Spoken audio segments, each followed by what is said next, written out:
Bonjour, chers téléspectateurs. Encore une fois, bienvenue dans votre émission La Grande Interview. Aujourd'hui, la Grande Interview reçoit M. Fodeba Istokera. Il est le secrétaire général du ministère des Sports, de la Culture et du Patrimoine historique. Monsieur le secrétaire général, bonjour. Bonjour. Vous venez d'initier le projet sur la politique culturelle nationale. Et cette politique culturelle nationale, qu'est-ce qu'elle consiste? Elle consiste à faire quoi? Depuis 1999, la Guinée a organisé les Journées nationales de concertation pour l'élaboration d'une politique culturelle nationale qui est aujourd'hui obsolète, c'est-à-dire qui est dépassée. Donc il était de notre devoir en tant qu'administrateur culturel vivant les réalités de toutes les familles d'acteurs culturels intervenant dans le domaine de la culture et du patrimoine historique, de penser à organiser, n'est-ce pas, et à mettre en place une nouvelle politique culturelle nationale qui va s'inspirer, n'est-ce pas, des réalités du monde culturel et du patrimoine historique. Et c'est ce que nous avons fait en commençant par des forums régionaux dans les différentes capitales régionales depuis le 17 novembre dernier. Nous avons commencé par la région de la forêt, par Zérékouré, la région de la savane par Kankan, la Moyenne Guinée, Labé et la basse côte à Kindia, plus la zone spéciale de Conakry, les 5 communes. Parce que vous savez que la crème de cette famille culturelle se retrouve ici dans la capitale. Donc il fallait associer tout le monde parce qu'une politique culturelle nationale, ce n'est pas un groupe d'individus qui se réunit et qui pense à la place des autres. Il faut faire une récolte, n'est-ce pas, des avis, faire une moisson et ensuite amener cela au niveau d'un comité de rédaction et qui aussi sera supervisé par un comité de lecture. Et c'est ce comité de lecture qui va maintenant faire la dernière monture et qui fera l'objet d'un atelier de validation devant, n'est-ce pas, le gouvernement.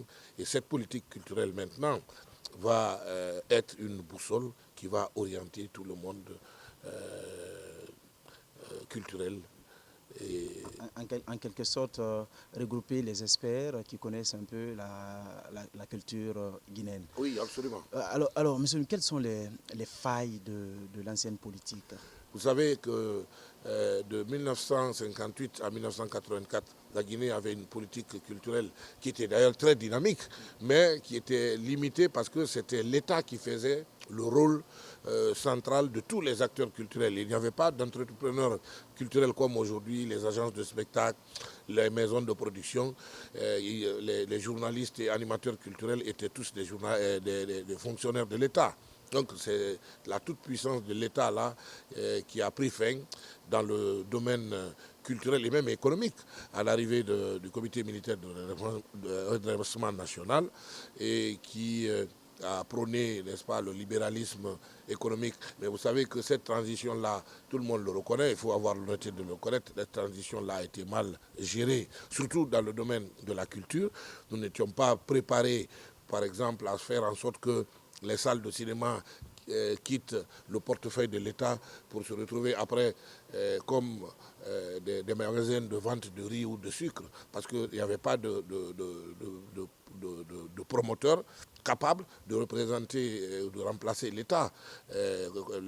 L'office Sili Cinéma, on sait, qui est aujourd'hui l'ONASIG, a été remplacé par des acteurs privés qui n'ont pas pu faire le travail.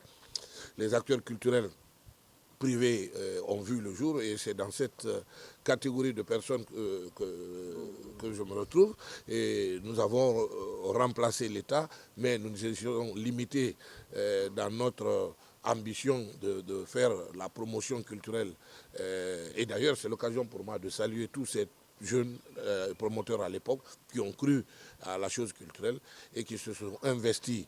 Mais les moyens étaient limités parce que, vous savez, sous la Première République, que les 33 préfectures étaient fournies en instruments de musique, par exemple, chaque année par le gouvernement. Et donc, Du coup, c'est d'ailleurs ce qui explique la chute vertigineuse de notre culture nationale.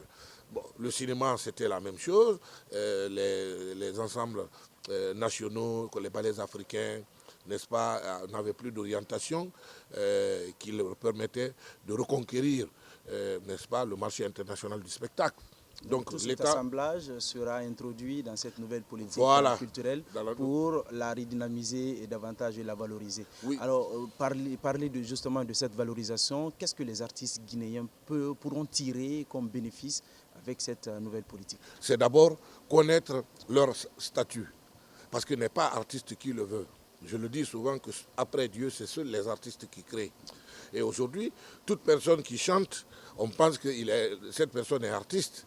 Le statut de l'artiste va être dégagé, n'est-ce pas? Des pistes de réflexion et d'action vont être bien balisées sur une période décennale, sur 10 ans. Parce que c'est une sorte d'assainissement. Oui, non seulement d'assainissement, mais de projection. Et cette politique-là va reposer sur la trilogie passé, présent, avenir. Nous n'allons pas nous cantonner sur l'ancienne politique culturelle nationale qui doit être adaptée, mais nous devons l'adapter non seulement aux nouvelles exigences, mais faire des projections pour l'émergence culturelle de notre pays. Il y a des activités para-artistiques aujourd'hui qui existent, comme le métier de journaliste et animateur culturel, d'impresario, de manager, de régisseur de son, de régisseur de lumière, qui n'existait pas il y a de cela 30 ou 40 ans en Afrique. Mais ces jeunes-là qui sont aujourd'hui, par exemple, les produits de l'ISAC, de l'Institut supérieur des arts de Dubreka, sont des jeunes talentueux qui ont une formation, mais après leur formation, sont dans le chômage. Donc nous allons trouver, n'est-ce pas, les voies et moyens à travers cette politique culturelle nationale pour que ces jeunes-là puissent trouver de l'emploi. Parce qu'il faut prouver aux décideurs, et c'est notre mission aujourd'hui, la culture s'inscrit dans le cadre de ce qu'on appelle l'économie créative. Nous créons de l'emploi et nous renflouons les caisses. Plus que les mines, les bauxites, souvent les politiques rêvent. Vous savez que pour exploiter les bauxites, c'est sur des périodes de 3 décennies, de 4 décennies. Mais pour avoir et récolter les fruits de la culture, c'est en quelques jours de réflexion. Prenons l'exemple sur le Nigeria. Le Nigeria... Chacun défend son monde, hein, vous avez compris, monsieur le ministre, a les mots pour défendre un peu ce domaine-là. Mais quelle garantie nous donnez-nous par rapport à la pérennisation de cette politique? Est-ce que vous allez introduire le document au niveau de l'Assemblée nationale pour qu'elle soit adoptée? La politique culturelle nationale, une fois concoctée et mise en forme, va être proposée au gouvernement de la République. Et ce sera une forme de projet de loi qui va être présenté aux députés et les députés vont voter. Et après, ça sera promulgué par décret, par M. le Président de la République. C'est comme ça, une politique culturelle nationale. Donc ça va s'étendre sur une période décennale de 10 ans. Et ensuite, le patrimoine historique n'est pas de côté. Vous savez que nous avons justement fait valider cette politique culturelle nationale à travers une loi qui a été votée à l'unanimité des voix des députés de notre pays. Je tiens d'ailleurs à les remercier. À partir d'aujourd'hui, le patrimoine va être conservé, il va être promu et il fera en sorte que les sites et monuments historiques de notre pays soient inventoriés de façon exhaustive. Cela permettra à notre économie de s'appesantir sur un tourisme culturel qui fera de la Guinée une destination. Parce que nous avons beaucoup de choses à vendre. La capitale de l'Empire du Manding, Niani, se trouve en Guinée. C'est dans la préfecture de Mandiana. Et vous avez le site du Sosobala, par exemple, à Niagasola, qui peut être aménagé. Vous avez les sites samouriens. Samori Touré, c'était un Guinéen, il est né à Miniambaladou, à Kirouani. Mais on ne connaît pas tout cela. Et donc, à travers cette politique culturelle nationale, nous allons essayer de mettre en valeur cette vision qui consiste à faire la promotion de nos... D'abord, à faire la liste exhaustive de tout ce que nous avons dans toute la République de Guinée, des sites et monuments historiques, les valoriser et faire en sorte que ces sites-là puissent nous renflouer, n'est-ce pas, les caisses de l'État. Parce qu'on pense souvent que le ministère de la Culture est un ministère dépensier. il faut investir, il faut oser investir. Et lorsqu'on investit, et ça nous permet, n'est-ce pas, de générer des recettes et on crée de l'emploi, nous luttons contre la pauvreté. Et justement, cet investissement, monsieur le secrétaire général, et certainement ce téléspectateur va témoigner avec moi que monsieur le chef de l'État n'est pas un fan de la culture. Comment tout cet investissement que vous envisagez pourrait venir pour que vous puissiez mettre en branle toute cette idée que vous avez? Je ne suis pas parfaitement d'accord avec vous lorsque vous dites que le chef de l'État que nous avons n'est pas un fan de la culture. Dans un pays normal, ça doit normalement figurer dans la Constitution. Vous savez dans quelles conditions la Constitution actuelle a été validée. Mais je dois vous dire que dans un pays normal, le président de la République est le protecteur des arts et des lettres. Dans les conditions normales, si on fait une rétrospective, hein, par exemple au temps de Sékou Touré et Lansana Conté, il y a une différence avec Alpha Condé. Non, je vous dis que, vous savez, je n'ai pas la langue de bois. Je suis très bien placé parce que je suis secrétaire général de ce département depuis 8 mois.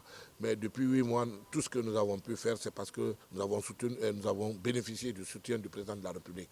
Mais n'oubliez pas que le président, le professeur Alpha Condé, est un homme de culture. Il a plusieurs livres qu'il a édités et il bénéficie, n'est-ce pas, des droits d'auteur. Et ces droits d'auteur-là feront partie, par exemple, de cette nouvelle politique culturelle nationale. On a rencontré quelques artistes qui ont quand même dit que le chef de l'État ne les accompagne pas. Et beaucoup ont d'ailleurs salué votre arrivée pour cela. Ça, c'est déjà la manifestation évidente et éloquente de la volonté politique du président de la République de faire venir des hommes de sérail qui peuvent soutenir et faire des propositions concrètes. Et lorsque vous avez des personnes qui ne savent pas de quoi elles parlent, mais ça ne peut pas marcher. Aujourd'hui, nous sommes, je le dis, nous sommes le premier ministère. Et là, tous les sondages effectués par certaines synergies de certaines radios à travers le vote des auditeurs, ces sondages sont unanimes aujourd'hui à reconnaître le ministre Sia Kabari comme étant le meilleur ministre de ce gouvernement Mamadi Youla. Moi, je le dis, tout le monde le sait parce que ça passe sur les antennes et dans les différentes émissions de télévision. Nous sommes heureux et tout cela est fait. C'est parce que le président a une vision futuriste, n'est-ce pas, pour la culture. Et aujourd'hui, vous avez vu la relance, par exemple, du Festival national des arts et de la culture. Il a été celui qui nous a soutenus et vous avez vu qu'il a manifester cela par sa présence effective et physique, n'est-ce pas, aux cérémonies de lancement sur l'esplanade du Palais du Peuple. Après, il est resté dans la salle des banquets pour voir un peu cette exposition de l'art culinaire guinéen avec cet mandat de journalistes, mais aussi de diplomates qui sont venus et ils ont vu, n'est-ce pas, les riches potentialités de notre pays. Donc moi, je pense qu'il ne faut pas être pressé, il faut aller doucement, mais il faut faire en sorte que nous puissions atteindre nos objectifs. Et je pense qu'avec le président Alpha Condé, je vous le dis sans démagogie aucune, parce que ce n'est pas ma nature de raconter de n'importe quoi. Je dis ce que je vois, et lorsque je vois... C'est un fan de la culture. Absolument. Ok. Et on est malheureusement pris par le temps, mais on va juste poser cette question. Quels sont les acteurs qui sont intervenus pour dans l'élaboration justement de cette politique culturelle? Il y a toutes les familles d'acteurs culturels, journalistes culturels, animateurs culturels, producteurs de vidéos, producteurs de musique, agences de spectacle, la Fédération des opérateurs culturels, l'UJAGI, l'Union des journalistes sportifs, l'Union des journalistes animateurs culturels. Hein, j'ai parlé des cinéastes, mais il y a aussi l'art culinaire qui fait partie de la culture. Les spécialistes du patrimoine historique, c'est-à-dire le musée, n'est-ce pas, et toutes les autres activités connexes se rattachant à la culture nationale ont été interrogés, ont fait des propositions et les 33 préfectures, je vous précise que les 33 préfectures ont été interrogées à travers leurs acteurs culturels parce que ces forums, n'est-ce pas, ces rencontres, ces journées nationales avaient un caractère participatif et inclusif. Donc on n'exclut personne et justement, le travail n'est pas fini, parce que c'est en 2017 que nous allons promulguer Justement, la loi. c'est ma dernière La question. politique culturelle est ouverte aux Guinéens de la diaspora, parce que nous allons mettre une plateforme sur laquelle les Guinéens de la diaspora de tous les horizons vont faire des propositions. Mais venir à une rencontre comme ça, on ne vient pas avec pour ambition de faire des débats stériles. Voilà, c'est un espace de cogitation, de réflexion pour faire des projections pour l'avenir de notre culture nationale. Donc c'est des débats constructifs, c'est des propositions concrètes et qui, n'est-ce pas, plongent leurs racines dans les réalités de notre pays. Donc nous aurons une politique culturelle nationale efficace, efficiente, ayant ses pieds dans la tradition et la tête dans la modernité. Ma dernière question, en 20 secondes, nous sommes en 2017. Quel avenir pour la culture guinéenne au cours de cette année? Une émergence, un développement et surtout un appui technique et financier. Il faudrait que le gouvernement, à travers le président de la République, comprenne qu'il n'y a pas de futur sans culture. Pas de futur sans culture, ce sont les mots du secrétaire général. Ces mots ferment porte et fenêtre de cette émission. Nous ne pouvons que lui dire merci, monsieur le secrétaire général, de nous avoir reçus chez vous. C'est un devoir. Merci à tous de nous avoir suivis chez vous, dans votre fauteuil, où que vous soyez. Portez-vous bien. À la caméra, Koria Kuruma nous a accompagnés.